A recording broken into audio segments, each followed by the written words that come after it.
मेरे साथ इस वक्त सिवनी मध्य प्रदेश के विधायक दिनेश राय मुनमुन जी जुड़ रहे हैं, जो यहाँ पर अयोध्या में पहुँचे हैं अपने हजारों भक्तों के साथ। इनका मेन उद्देश्य था मध्य प्रदेश के सिवनी विधानसभा के अंतर्गत आने वाले समस्त राम भक्तों को रामलला और राजा राम का दर्शन कराना। सभी भक्तों को उन्होंने दर्शन कराया, स्वतः खुद भी दर्शन किया और भव्य रूप से आनंदित अयोध्या का जो भव्य और नव्य अयोध्या है, दिव्य अयोध्या है, हरी भरी अयोध्या है, उसको उन्होंने निहारा, भक्तों ने भी निहारा। दिव्य अलौकिक छटाएं देखी, राम मंदिर से लेकर लता चौक और सरयू दरबार तक भी इनका पूरा काफिला पहुंचा। हम जुड़ेंगे दिनेश राय जी के साथ और उनकी इस यात्रा के बारे में और रामलला का जो अद्भुत भव्य मंदिर है उसका जब इन्होंने दीदार किया, दर्शन किया, तो अपने अनुभव कैसा देख करके इनको लगा, क्योंकि नग्न आँखों से स्वतः इन्होंने आज रामलला का दर्शन किया है। ये तमाम बातें हम पहले विधायक जी से जानते हैं, फिर आगे बात करेंगे। जी देखिए, हमारा 3 दिवसीय तीर्थ यात्रा सिवनी से अयोध्या धाम तक थी। आज जो मेरी विधानसभा और मेरे ज़िले के लोग आए, भगवान राम लल्ला का जब दर्शन किया तो सबकी नम आंखें हो गई। सबका मानना था कि हमारे 500 साल हमारे बुजुर्गों ने इस धर्म स्थली के लिए भगवान टेंट में विराजमान थे। आज भगवान का दिव्य रूप देखना हमको मिला। जी, हम बड़े खुशकिस्मत के लोग हैं कि आज हम इस भगवान के दर्शन को कर पाए, जिसके लिए हमारे पूर्वजों ने बलिदान दिया। पूर्वज इसके कोर्ट कचहरी लड़ते रहे।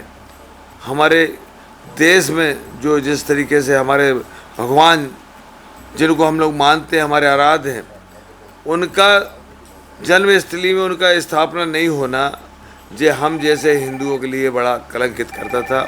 और आज पूरे लोग उस स्थल का भ्रमण करने के बाद, दर्शन करने के बाद भगवान का अपने आप को धन्य मान रहे हैं। और मैं अपने आप को धन्य मान रहा हूँ कि मुझे ऐसा अवसर मिला कि मैं भगवान रामलला की स्थापना के बाद आज दर्शन करने आया हूँ। विधायक जी, आपने रामलला का दर्शन कर लिया। धार्मिक एंगल पे अगर हम बात करें धर्म की, सनातन की, हमारा सनातन मजबूत हो रहा है, लोग कहते हैं राम राज्य आ गया, सब कुछ बातें हो रही हैं, लेकिन हमारे देश में एक जो सबसे बड़ी जटिल समस्या है गौ संरक्षण की है, और उससे बड़ी जो जटिल समस्या है धर्मांतरण की। क्योंकि आप देखेंगे आए दिन खुलासे हो रहे हैं, हिंदुओं का, सनातनियों का मुस्लिम धर्म में कन्वर्जन हो रहा है, ईसाइयत में कन्वर्जन हो रहा है, जिससे सनातन पर हमला लगातार हो रहा है। आप एक जिम्मेदार संवैधानिक पद पर बैठे हुए हैं, इसकी रोकथाम के लिए आपकी तरफ से क्या सकारात्मक उचित कदम उठाए जा रहे हैं, या भविष्य में कुछ ऐसी प्लानिंग है जिससे ये दोनों चीज़ों पर, गौ संरक्षण और धर्मांतरण, दोनों पर लगाम लगाई जा सके? बिल्कुल निश्चित आपने ऐसे मुद्दे उठाए हैं, गौ संरक्षण और धर्मांतरण। सरकारें कितने भी इसमें अपने कानून को लाद दे, चाहे हमारी सरकार हो प्रदेश की चाहे केंद्र की, जब तक समाज में जन जागृति नहीं आएगी, जब तक समाज इस बात को समझने का प्रयास नहीं करेगा कि हमें अपनी गौ माता की सुरक्षा, उसको हमको बाहर आवारा छोड़ना, उसको खिलाना पिलाना, सबसे बड़ा गौ माता अगर सुरक्षित है तो हम लोग सुरक्षित हैं। गौ माता में इतने गुण हैं, एक हिंदू सनातनी धर्म के व्यक्ति को समझ में आती है। इसलिए हमारी सरकारें गौ रक्षक के लिए, गौ संवर्धन के लिए, गौ संरक्षण के लिए कई योजनाएं चला रही, लेकिन हम जनमानस की हमारी जवाबदारी है। दूसरा सवाल था आपका धर्मांतरण। यह भी उन बच्चियों को समझना चाहिए, उन बच्चों को समझना चाहिए जिन माता पिता ने तुमको पाला पोसा, तुम्हारे संस्कार यह हैं, तुम आज यह कर्म करोगे, कल तुम काटे जाओगे और तुम अपने हिंदू धर्म से बहिष्कृत खुद हो जाओगे। जो व्यक्ति अपने धर्म को छोड़ के दूसरे धर्म में जाएगा, मैं नहीं समझता कि वो अपने परिवार, अपने धर्म को पालन करता है और उसका संस्कार अच्छा है।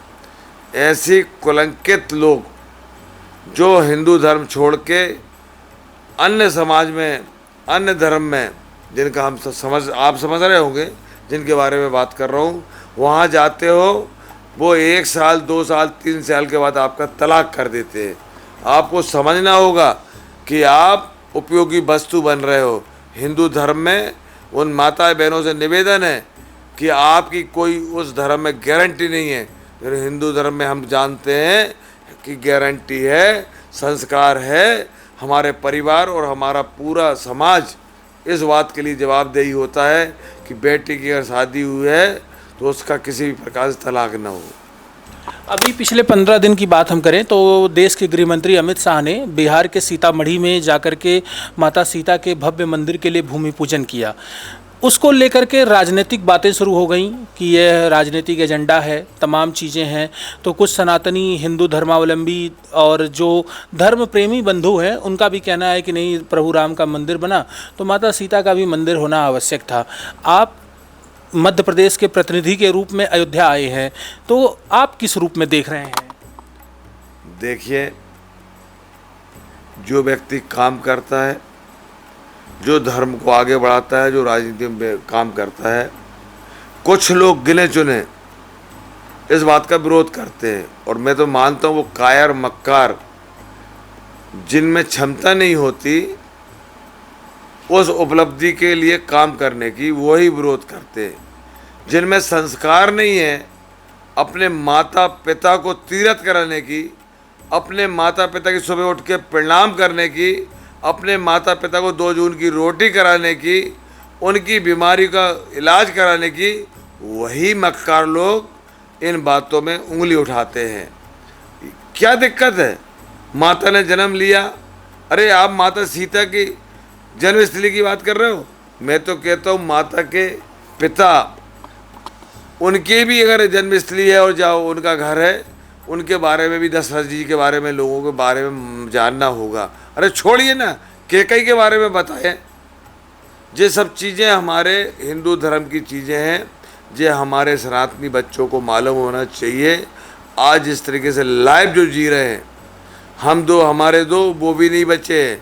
अब 2 ही पे सिमटने जा रहे हैं और आने वाला भविष्य सनातन के लिए बहुत खतरनाक होगा। मैं चाहता हूँ सनातन धर्म आगे बढ़े, हिंदू राष्ट्र बने और ऐसी पर पार्टी बने जो पूर्वजों ने हमारे सनातन धर्म को हमेशा आगे बढ़ाने में काम किया। तो आने वाला भविष्य में हमारे बच्चे करें जो आज अपने माता पिता के साथ जैसा व्यवहार आप कर रहे हो, आने वाले भविष्य में आपकी औलाद करेगी। इसलिए संस्कार को ध्यान रखें। एक आखिरी सवाल आपसे।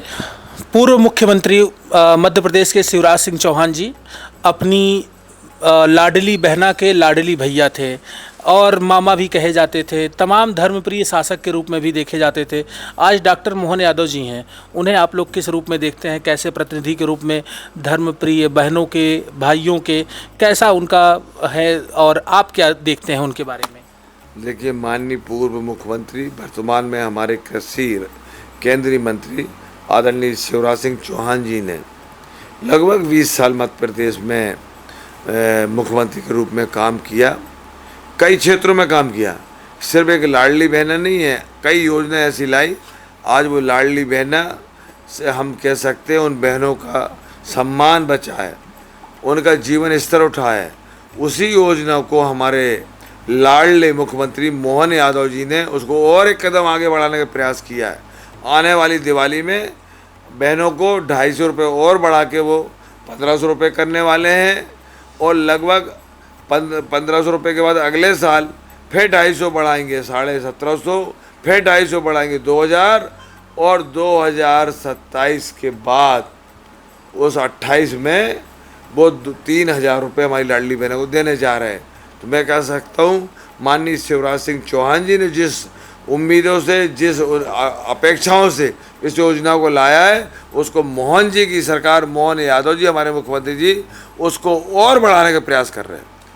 मेरे साथ जुड़े हुए थे सिवनी मध्य प्रदेश के विधायक जो आज अयोध्या में हैं। रामलला का इन्होंने दर्शन किया, विभिन्न मसलों पर हमसे बातचीत की और ख़ास करके मध्य प्रदेश की लाडली बहनों के लिए इन्होंने तिलक पत्रिका माध्यम से एक महत्वपूर्ण संदेश दिया कि दीपावली पर उन्हें एक उपहार मिल रहा है जो उनकी राशि लाडली बहना के रूप में सरकार वहाँ पर देती है, उसमें 250 रुपये का इजाफा होगा और यह प्रतिवर्ष 250 रुपये इजाफे होते जाएंगे, जो 2028 में लाडली बहना को 3000 रुपये मिलेंगे। क्योंकि जब मुख्यमंत्री शिवराज सिंह चौहान थे तो उन्होंने इस योजना की शुरुआत की थी और प्रत्येक महिला को वहां पर 1000 रुपये की राशि मिलती थी, जो अब धीरे धीरे बढ़नी शुरू हो गई और इस दिवाली पर 1500 रुपये की राशि उन्हें प्राप्त होगी।